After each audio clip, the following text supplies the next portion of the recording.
இந்தியாவோட biggest telecom கம்பெனியான Jio புதுசாக Jio coin ஒன்று லான்ச் பண்ணியிருக்காங்க. கிரிப்டோ எக்ஸ்சேஞ்ச் ஓப்பன் பண்ண போகிறாங்களான்னு கேட்டால் இல்லை. அண்ட் இது பிட்காயின் மாதிரியான கிரிப்டோ கரன்சியான்னு கேட்டால் அதுவும் இல்லை. இது block chain based reward token. இதுக்கு ஜியோ, பாலிகன் அண்ட் சர்க்கிள்ங்கிற 2 கம்பெனிஸோட பார்ட்னர்ஷிப் பண்ணியிருக்காங்க. இதோட ஐடியா என்னன்னா வெப்3யை நார்மல் பீப்புளுக்கு ப்ரௌசரில் இன்ட்ரடியூஸ் பண்ணுறது தான்.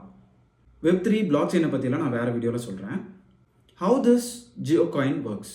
இதுக்கு நீங்கள் ஃபர்ஸ்ட் ஜியோஸ்பியர், ஜியோஃபிட் அல்லது ஜியோ மெசேஜ் இந்த மாதிரியான 3 ஆப்பில் நீங்கள் எந்த ஆப்பை வேணாலும் உங்களோட மொபைலில் டவுன்லோட் பண்ணிவிட்டு அதில் நியூஸ், வீடியோஸ் அண்ட் சர்ச்சஸ் எது வேணாலும் பண்ணலாம். அதுக்கு நீங்கள் யூஸ் பண்ணுறதுக்கு தகுந்த மாதிரியான காயின்ஸ் உங்களுக்கு ஏர்ன் ஆகும்.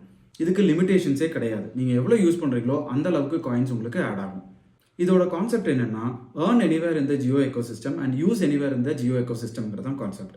அதாவது நீங்கள் ஏர்ன் பண்ண ஜியோ காயின்ஸை ஃப்யூச்சரில் நீங்கள் ரீடீம் பண்ணிவிட்டு ஜியோ எக்கோசிஸ்டம்குள்ளே, அதாவது ஜியோ பிபி, ஸ்மார்ட் பாயிண்ட் இந்த மாதிரியான இடங்களில் நீங்கள் இந்த ரீடீம் பண்ண காயின்ஸை நீங்கள் யூஸ் பண்ணிக்கலாம். இப்போதைக்கு இதை மார்க்கெட்டில் எக்ஸ்சேஞ்ச் எல்லாம் பண்ண முடியாது. மேபி ஃப்யூச்சரில் வரலாம்.